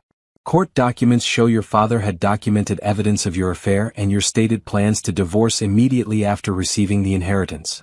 Trevor felt his face flush. Those documents are falsified. So you're saying your father's lawyer, the private investigator he hired, and 3 separate doctors all participated in a conspiracy against you? I'm saying my father was sick and confused and people took advantage of that. Thank you for your time, Mr. Patterson. The reporter hung up. Trevor threw his phone across the room, watching it bounce off the wall and clatter to the floor. This was insane. Everyone was against him. Everyone believed Naomi's lies. He pulled his laptop onto his bed and opened social media. The story was everywhere. Billionaire leaves fortune to daughter-in-law instead of son. Son loses $310 million by divorcing too quickly. What the Patterson inheritance case teaches about prenups. The comments were worse. Thousands of strangers weighing in, almost all of them siding with Naomi. He got what he deserved. Imagine being so greedy you divorce your wife 3 days after your father's funeral. The dad knew his son was trash and protected the right person. Trevor wanted to scream. These people didn't know him. They didn't understand. He'd spent his whole life in his father's shadow, never measuring up, never being good enough. Finally, he'd been given what was rightfully his, and it had been snatched away based on a technicality. He opened a new browser tab and searched for Naomi Brooks Patterson Foundation. Articles popped up. Former teacher uses inheritance to fund arts education. Patterson Foundation announces grants to 10 local schools. Community Arts Center receives $2 million expansion grant. There were photos of Naomi at schools, surrounded by smiling students. Naomi cutting a ribbon at the Arts Center. Naomi looking poised and confident in ways she never had during their marriage. She'd taken his money and turned herself into some kind of philanthropic hero. Made him sick. Trevor clicked on one of the articles and read about the Foundation's scholarship program. Full rides for students pursuing arts education degrees. We want to ensure that talented students aren't held back by financial constraints, Naomi was quoted as saying. Every child deserves the chance to pursue their passion. Pretty words. Easy to say when you're spending someone else's money. His phone buzzed. A text from his lawyer, "We need to discuss your outstanding bill. Please call me today." Trevor deleted the text. He couldn't pay the bill.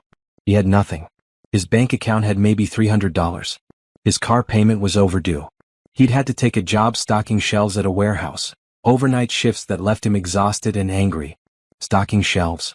He'd gone from expecting $300 million to stocking shelves for $12 an hour.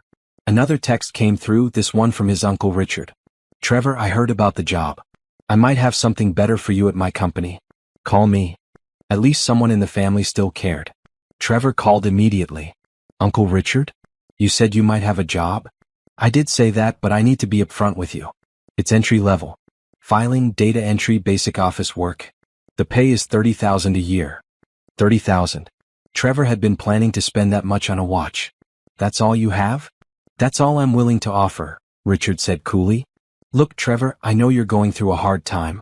But you made some bad choices and now you need to rebuild. This job is a chance to prove you're willing to work for what you have." "I shouldn't have to prove anything. That money was mine." "Was it?" "Your father disagreed. And frankly, after reading about what you did to Naomi, I disagree too." Richard's voice softened slightly. "Take the job, Trevor. Show up on time, work hard, and maybe in a few years you'll have built something real. Or don't take it and keep feeling sorry for yourself. Your choice." Trevor wanted to hang up, to tell his uncle where he could shove his $30,000 job. But he also needed money. "When would I start?" "Monday. 8 o'clock. Don't be late." After they hung up, Trevor sat in his miserable apartment and tried to imagine going to work every day in some cubicle, taking orders from people who were probably younger than him, living on $30,000 a year. It was humiliating. All of this was humiliating. His phone buzzed again. This time it was Candace calling from a new number. His heart leaped. Maybe she'd changed her mind. Maybe she realized they could still have a life together. "Candace? I've been trying to reach you." "I know. I blocked you." Her voice was hard. "I'm only calling to tell you to stop trying to contact me. I've moved on. You should too. But we had plans. We talked about our future. That future included $300 million. Without the money there is no future."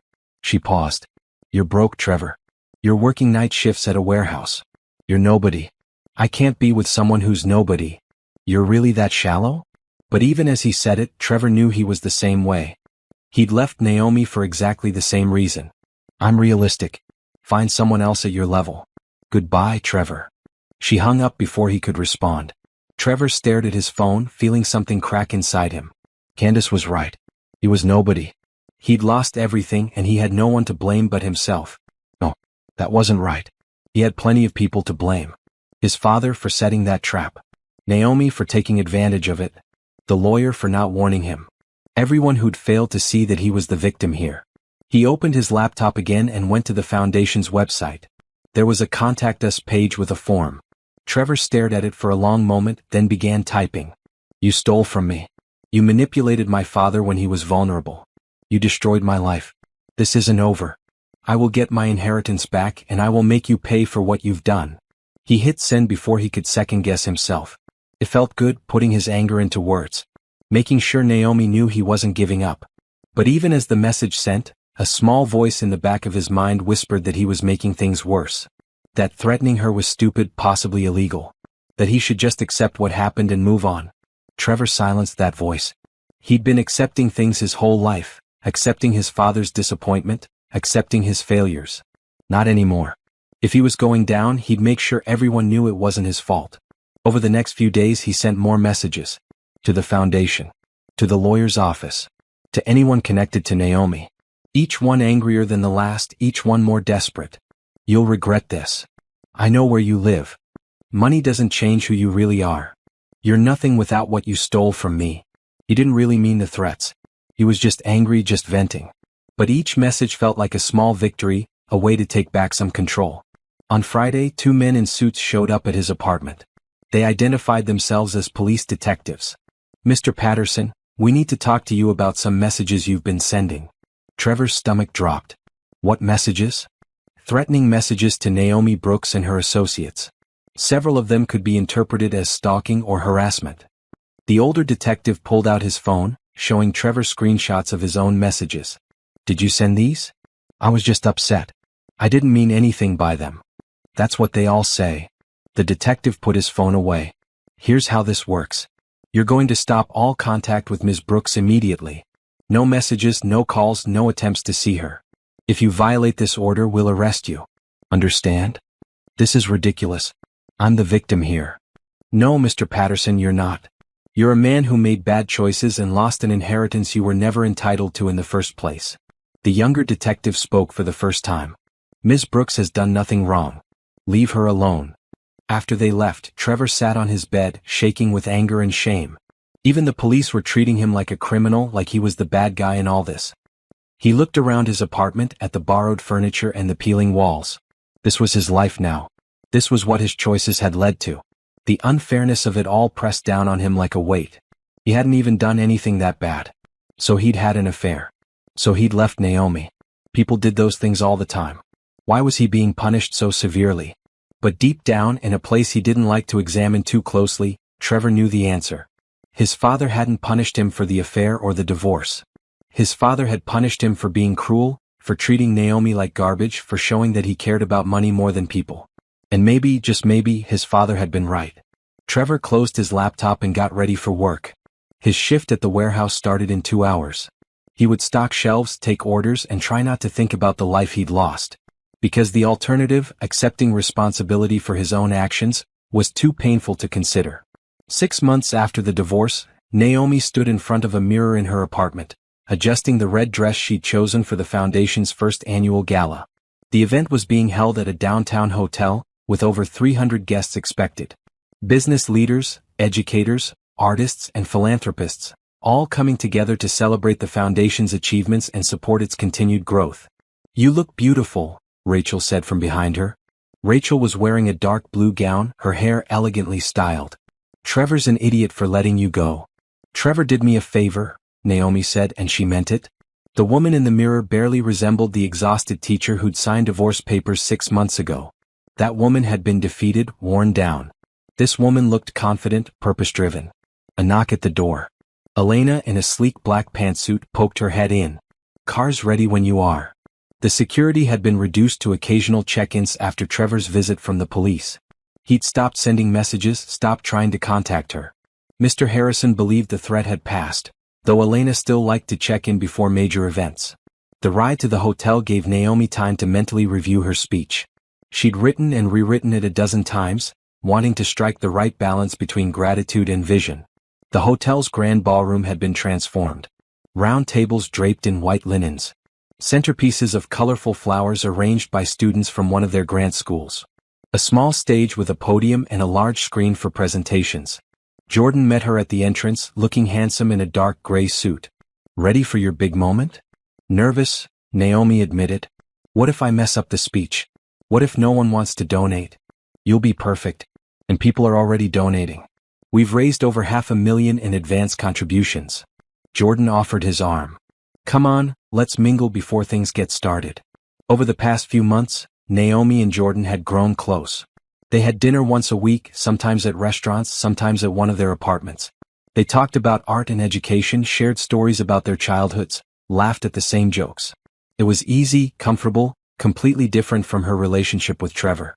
Jordan had never pushed for more than friendship, and Naomi appreciated that. She wasn't ready for romance.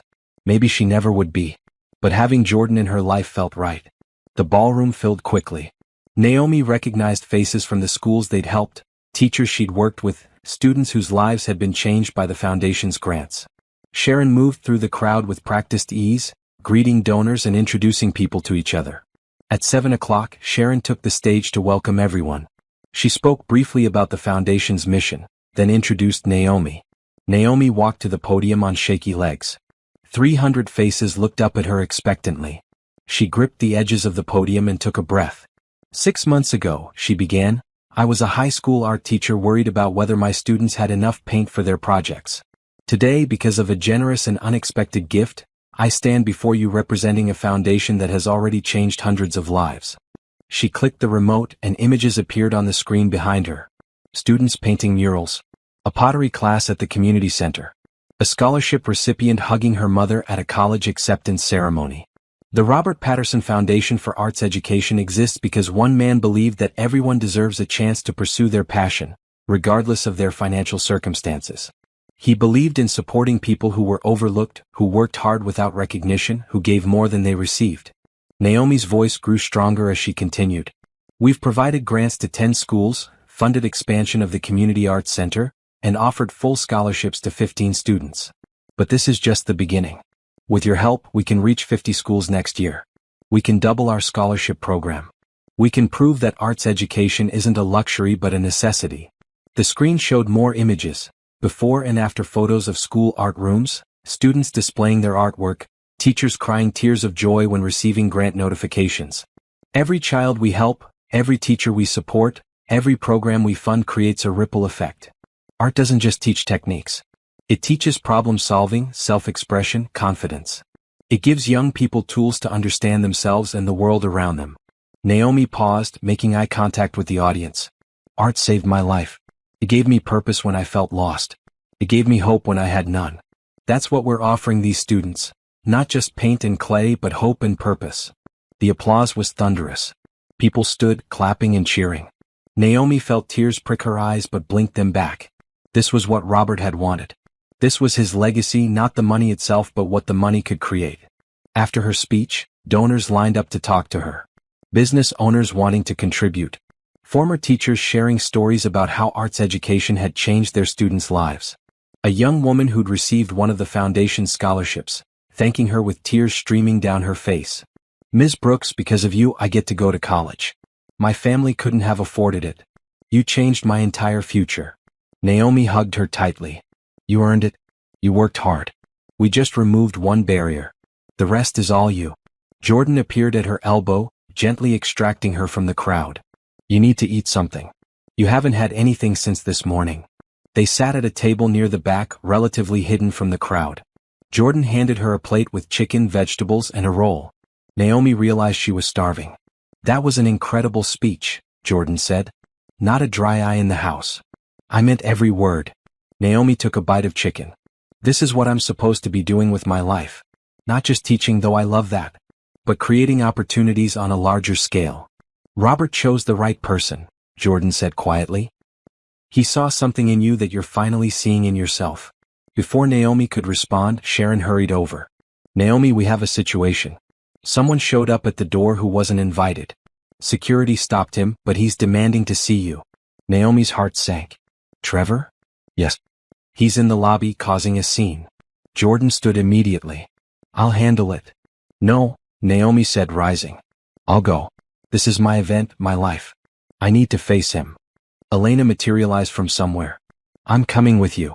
The hotel lobby was marble and mirrors, elegant and cold. Trevor stood near the entrance, arguing with a security guard. He was wearing a rumpled suit that looked too big, his hair unkempt. He looked nothing like the man who'd smirked at her in the lawyer's office 6 months ago. Trevor, Naomi said calmly. What are you doing here? He spun around. I came to tell you something. I came to tell everyone what you really are. Which is? A thief. A manipulator. You stole my inheritance. I stole nothing. Your father made his choice. You made yours. This is the consequence. Naomi kept her voice even, refusing to be drawn into his anger. You need to leave. Why? So you can continue playing the hero? So you can keep pretending you deserve my money? Trevor's voice rose. You were nothing. A teacher barely making ends meet. I supported you. You didn't support me, Naomi said, her calm finally cracking. I supported you. For 3 years while you played video games and complained about your father. I worked 2 jobs so we could eat. I believed in you when no one else did. And the second you got money, you threw me away like garbage. Because you were holding me back. No, Trevor. I was the only thing holding you up. Naomi stepped closer. Your father saw who you really are. He saw the cruelty, the selfishness, the complete lack of integrity. He didn't punish you by giving me the inheritance. He protected me from you. Trevor's face went red. You think you're better than me now? Because you have money? I don't think I'm better than you because of money. I think I'm better than you because I care about something other than myself. Naomi gestured toward the ballroom. I'm using this inheritance to help others. What would you have done with it? Bought expensive cars and designer clothes? Spent it on a woman who left you the second the money disappeared. How dare you? Leave, Naomi said firmly. You have no place here. You lost everything because of your own choices. Own that. Learn from it. But don't you dare blame me for the consequences of your actions. This isn't over, Trevor said, but his voice had lost its strength. Yes, it is. It's been over since the day you walked out. Naomi turned to the security guard. Please escort Mr. Patterson out. If he returns, call the police. She walked back toward the ballroom, Elena and Jordan flanking her. Her hands were shaking, but she felt strangely calm. She'd finally said everything she'd needed to say to Trevor. Are you okay? Jordan asked. I am actually. Naomi smiled. For the first time in a long time, I really am. The rest of the evening passed in a blur of conversation and celebration. By the time the gala ended at 11, the foundation had raised over $2 million in new donations. Sharon was practically glowing with success. We can expand to 20 schools next year, she told Naomi. Maybe more, depending on how we structure the grants. Naomi nodded, but her mind was elsewhere. She was thinking about Trevor, about how pathetic he'd looked in that lobby. Once upon a time she'd loved him. Or thought she loved him. Now she just felt pity. Jordan drove her home, both of them quiet in the comfortable silence they developed. At her building he walked her to the door. Thank you, Naomi said. For being there tonight. For everything really. You've made this whole process easier. That's what friends do, Jordan said. Then hesitantly, is that still what we are? Friends? Naomi looked at him, really looked at him. Jordan, who'd supported her vision for the foundation without asking for anything in return. Jordan, who'd made her laugh when she wanted to cry. Jordan, who'd never once made her feel less than she was. I don't know, she said honestly. I know I care about you. I know I value your presence in my life. But I'm still figuring out who I am as a single person. It wouldn't be fair to start something when I'm still healing. I can wait, Jordan said simply. I'm not going anywhere. He kissed her cheek, gentle and respectful, then walked back to his car. Naomi watched him drive away, feeling something warm and hopeful bloom in her chest. Maybe someday she'd be ready for more. Maybe that someday would be with Jordan. But for now this was enough. A friend who respected her, a foundation making a difference, and a life that was finally, truly her own. Inside her apartment, Naomi kicked off her heels and changed into comfortable clothes. She made tea and sat by the window looking out at the city lights. Somewhere out there, Trevor was probably still angry, still bitter. But that was his problem, not hers. She'd spent 5 years trying to fix him, trying to save him from himself. She was done with that. Some people had to save themselves or they'd never learn the lesson. Robert's letter was still tucked in her desk drawer. Naomi pulled it out and read it again as she'd done many times over the past 6 months. Don't let guilt or obligation tie you to people who don't value you. She'd finally learned that lesson. She'd finally stepped into the freedom Robert had given her. And for the first time in years, Naomi Brooks felt like she was exactly where she was supposed to be. 1 year after the divorce, Naomi stood in the same hotel ballroom where the first gala had been held. But now, instead of 300 guests, there were 500. The foundation had grown beyond her wildest dreams. 20 schools now had fully funded art programs. The Community Arts Center had expanded into the neighboring building. 30 students were attending college on foundation scholarships.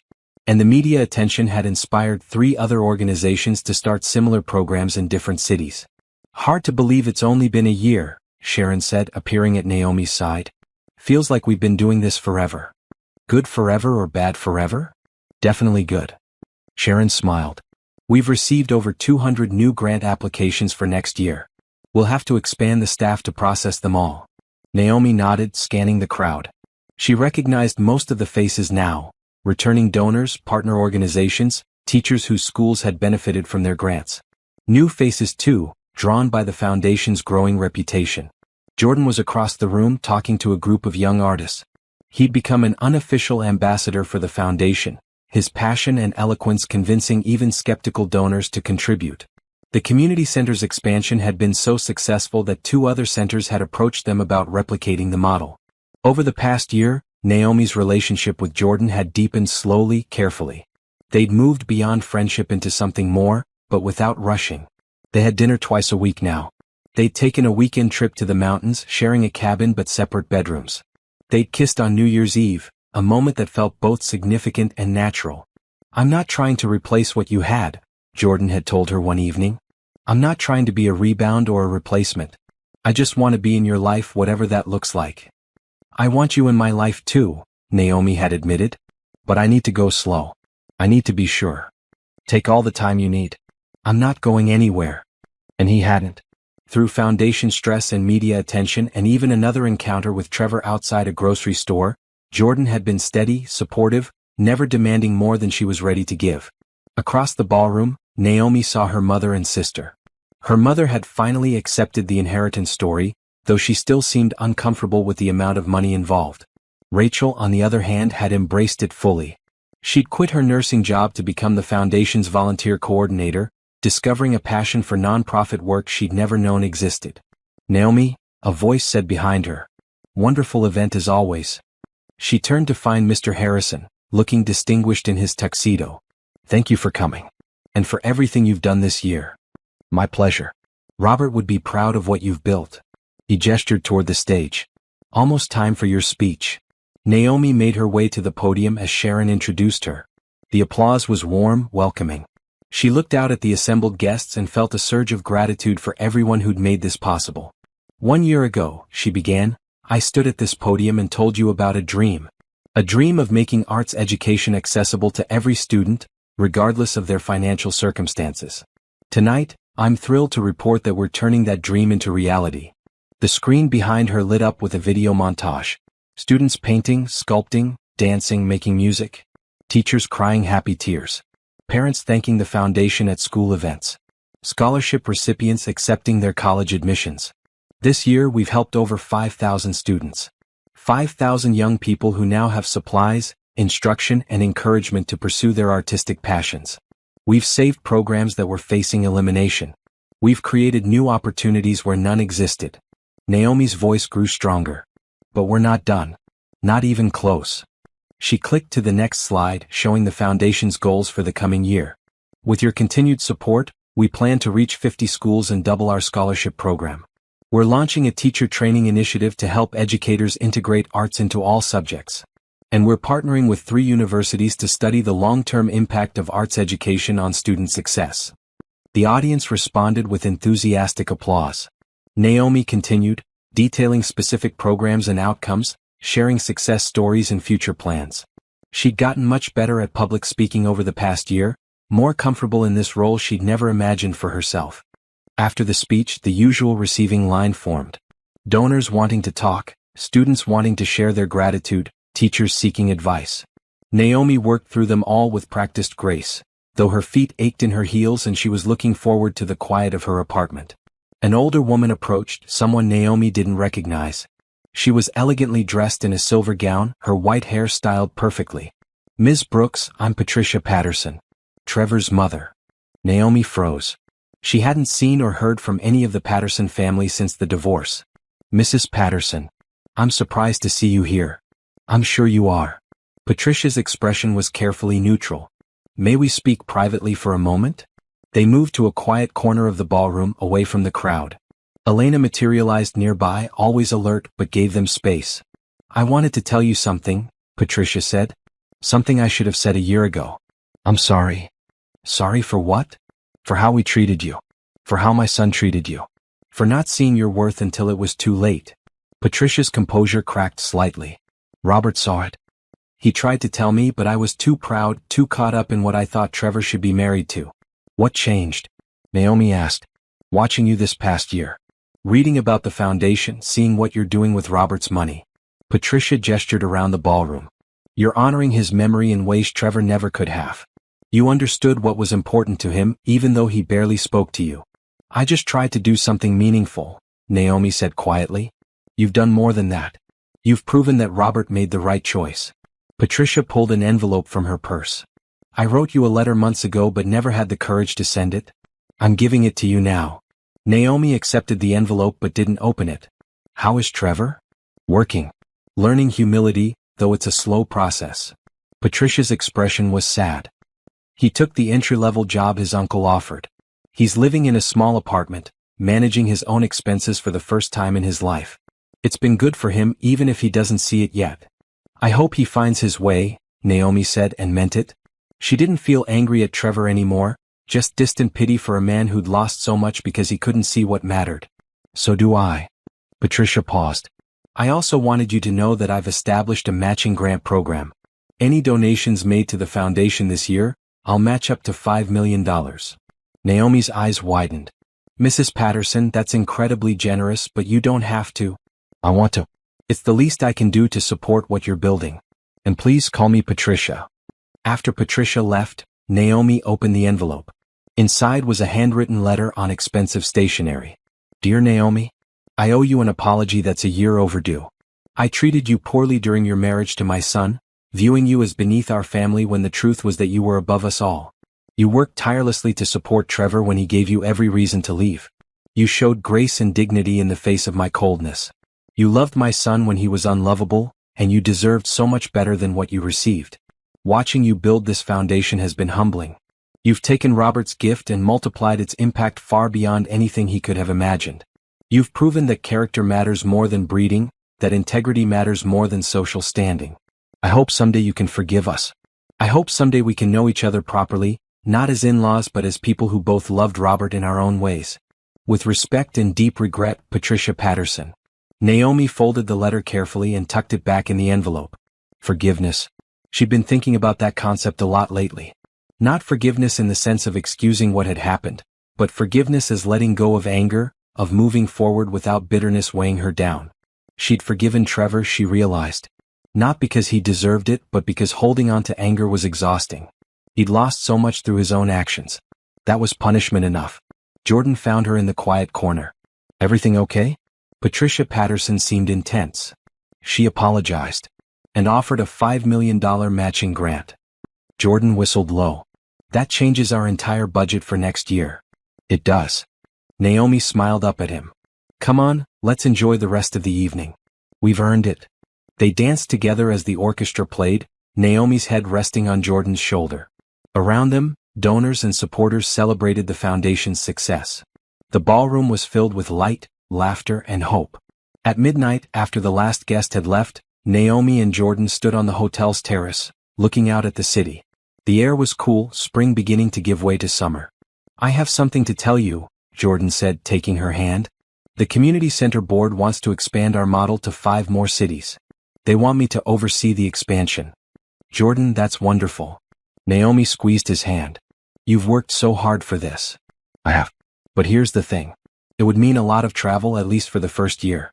I'd be gone several weeks each month, setting up new centers, training staff. He turned to face her fully. I wanted to talk to you about it before I said yes. To see how you felt about it. How I feel about it? Naomi was touched that he'd considered her opinion. This is your career, your passion. You should absolutely say yes. Even if it means less time together? We'll figure it out. Video calls, weekend visits when you're in town, making the most of the time we do have. Naomi smiled. Besides, I'll be busy too. 50 schools next year, remember? We'll both be building something important. Jordan pulled her close. Have I mentioned lately that you're incredible? Not in the last hour or so. He kissed her and it felt like coming home. Not in the desperate, clingy way she'd felt with Trevor, trying to hold on to something that was already slipping away. This felt solid, real, built on mutual respect and shared values. I love you, Jordan said when they pulled apart. I've wanted to say that for months, but I was waiting for the right moment. I love you too, Naomi replied and realized it was true. Somewhere over the past year, amid foundation work and personal growth, she'd fallen in love with this kind, passionate man who'd never asked her to be anything other than herself. They stood together on the terrace, watching the city lights twinkle. Somewhere out there, Trevor was in his small apartment, probably still bitter about what he'd lost. Patricia was in her mansion working on her own version of redemption. Students were sleeping peacefully, their futures a little brighter because of the foundation's work. And Naomi was here with a man who loved her, doing work that mattered, living a life she'd built from the ashes of her worst experience. What are you thinking about? Jordan asked. About Robert, Naomi said. About how he gave me more than money. He gave me permission to value myself, to believe I deserved better. He gave me freedom. He gave you an opportunity, Jordan corrected gently. But you're the one who took it and turned it into something beautiful. That's all you, Naomi. That's your strength, your vision, your heart. Our vision now, she said. The foundation, the community center, all of it. We're building it together. Together, Jordan agreed, pulling her close again. As they kissed under the stars, Naomi felt something she hadn't felt in years, complete contentment. Not the desperate happiness of trying to convince herself things were fine when they weren't. Not the relief of escaping something terrible. Just genuine, deep satisfaction with where she was and who she'd become. She'd started this journey broken and betrayed, with nothing but a studio apartment and a teacher's salary. Now she had purpose, love, and the means to change thousands of lives. The inheritance had been Robert's final gift, his way of showing that he'd seen her worth even when his own family couldn't. But what she'd done with that gift was all her own. She'd taken pain and transformed it into purpose. She'd taken betrayal and transformed it into beauty. Trevor had thrown her away, thinking she was worthless without him. Instead, she'd discovered she was worth more than he could ever imagine. And that was the best revenge of all, not getting even but getting better. Not destroying the person who hurt her, but building a life so full and meaningful that what he'd done didn't matter anymore. Naomi smiled into the night, grateful for every twist and turn that had brought her here. The bad marriage, the cruel divorce, the unexpected inheritance. All of it had been necessary to become the person she was now. Ready to go home? Jordan asked. Yes, Naomi said. I'm ready. They walked hand in hand through the empty ballroom, past tables still decorated with flowers, past the stage where she'd shared her vision. Everything they'd built together was represented in this room. Hope, opportunity, transformation. As they drove through the city, Naomi looked out the window at the passing buildings, the sleeping city, the world full of possibilities. Somewhere in that world were students who would benefit from the foundation's grants. Teachers who would be able to continue programs they loved. Young people whose lives would be changed by access to arts education. And somewhere in that world, maybe Trevor was finally learning his own lessons about what really mattered. Naomi hoped he was. She hoped he'd find his way eventually, not because she owed him anything, but because everyone deserved a chance at redemption if they were willing to work for it. But that was his journey, not hers. Her journey had brought her here, to a life of purpose and love, to work that made a difference, to a future that was bright with possibility. She'd taken Robert's final gift and turned it into something beautiful. She'd honored his memory by becoming the person he'd always believed she could be. And she'd proven to herself and everyone else that true worth had nothing to do with money or social standing. True worth came from character, from integrity, from how you treated others and what you chose to build with the opportunities life gave you. Naomi Brooks had built something extraordinary. And this was only the beginning.